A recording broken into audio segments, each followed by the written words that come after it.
Hello everyone, welcome to GGN. Today is Thursday, November 1st, 2012. I'm Darko. Alright, I'm going to cover a bunch of different issues in this video, including the police state, this hurricane, this very timely, late in the season. I don't know if it's that late in the season, but it's a very timely hurricane right before the election. So we're just 5 days before the rigged elections take place, and so without further ado, shit and gasoline in Manhattan floodwater. So via ABC News, the water is everywhere in the aftermath of the Hurricane Sandy, in basements, on the streets, and transit systems, but the one place that the floodwater is most dangerous is in your body. So it went on there and it collected floodwater and drinking water in some of the hardest hit areas. Says they tested positive for gasoline and two types of bacteria found in sewage, E. coli and coliform. They say it's very dangerous, so make sure you wear protective gear if you're coming in contact with the flood water. So also you have Sandy causes 300,000 gallon diesel spill into water near New Jersey. Major spill occurred in the strait of water separating Staten Island and the state of New Jersey. The spill of more than 300,000 gallons of diesel fuel reportedly occurred in the wake of the superstorm Sandy. You know, even my, people have been telling about weather modification and weather wars. They're finally starting to get it, because I received an email from a family member just recently saying, and I didn't check my email the last couple of days, so this was like from like Friday or Saturday or something like that, and like, oh yeah, this looks like weather modification. And I'm like, wow, people are seeing it now. Hopefully they can see that it's weather wars too. New York gasoline pumps run dry, so the pumps are running dry in New York, and drivers and homeowners are scrambling to secure fuel for their cars and generators in the U.S. Northeast on Wednesday as storm-hit gasoline stations start to run dry.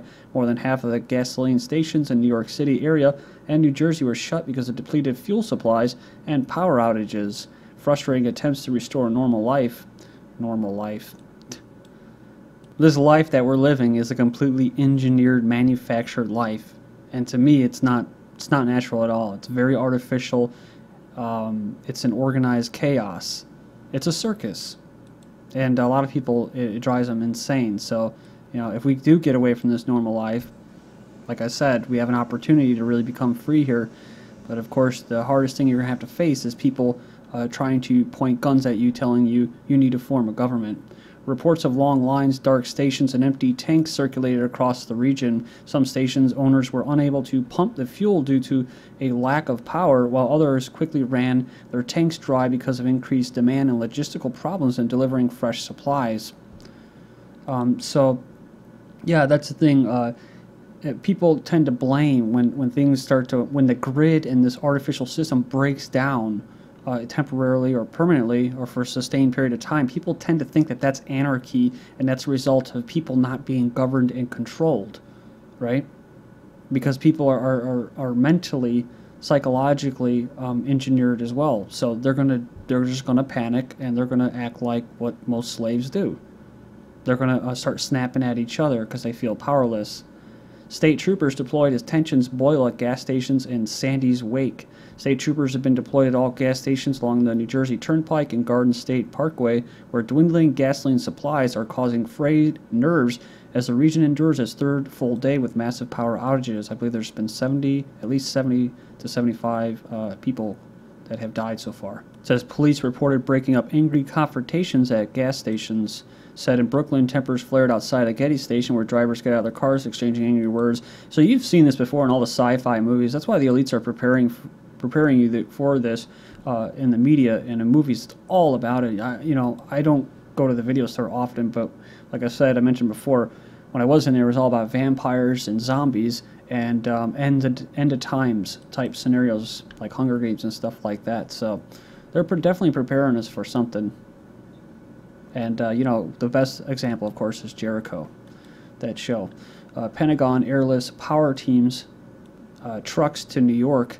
It says here that the Pentagon is airlifting power restoration experts and trucks across the country from California to New York to bolster its assistance to the millions of people living in darkness after the basically weather modification harped storm in the Northeast. Then we have the New York National Guard suddenly decides hurricane relief trumps mock disaster drill. So it goes on and says, hours after being contacted by Danger Room, the New York Army National Guard on Tuesday night abruptly reversed a decision to send hundreds of soldiers out of state in the midst of the Hurricane Sandy relief effort. The troops were previously declared unavailable to help New York recover from the big hurricane and said they were assigned to a fake disaster. See, this is the sign usually of some kind of manufactured event. Some people call it a false flag. So it's a real bad thing where people die and lots of people lose a lot of things, right? The resources, wealth, and stuff like that, and time. Time is the most valuable asset. And well, when you see stuff like this happen, where the governments themselves are doing training missions that are mocking the exact same thing that's occurring, that's usually a good indicator that this was staged and brought on. For whatever reason, I'm not really sure, but prior to the elections, I'm kind of, it's kind of weird. It's already November 1st when I said it today. I'm like, wow, November 1st, it's only 5 days to this circus show election. So, what puppet are we going to get? But it didn't really occur to me just till today how close the elections really were to this hurricane. So, U.S. government picks and chooses among offers of hurricane aid. So, this is not very surprising. Here, the Obama regime is picking and choosing among foreign offers of humanitarian aid for hurricane victims, rejecting politically inconvenient offers. One is from Pakistan. They're called a militant group, and it says they've been remarkably successful in most of its aid efforts, avoiding the massive corruption that has befallen many efforts in Pakistan. So, their doctors and suppliers aren't welcome in the U.S.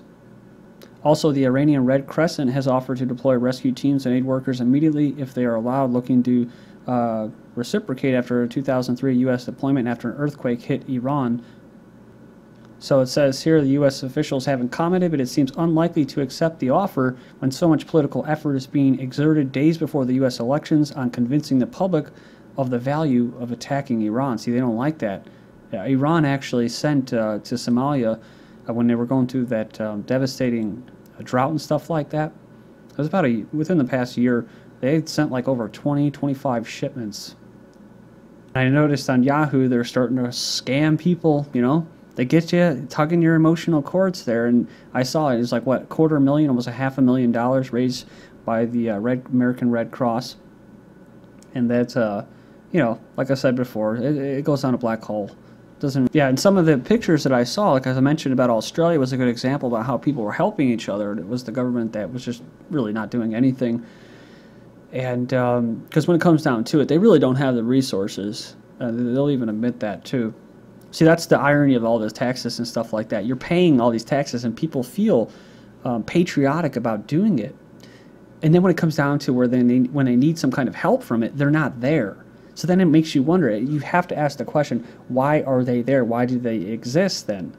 To maintain order, right? I mean, oh, okay, you've got to maintain control. They have to have control over all the resources, over everybody. That's what it is. So that's why, eventually, in a scenario like this, you'll start to see, especially in New York where they're banning sugary drinks, as they say, big gulps and stuff, and they're trying to do all kinds of crazy communist type stuff in New York under Bloomberg, banning smoking all out, right? But eventually they'll start cracking down on bartering. I saw a picture of a shopping cart in one of the articles about people, someone's shopping with a shopping cart full of goods and they're selling on the streets. Well, eventually they're going to start citing those people for infractions and stuff like that. See?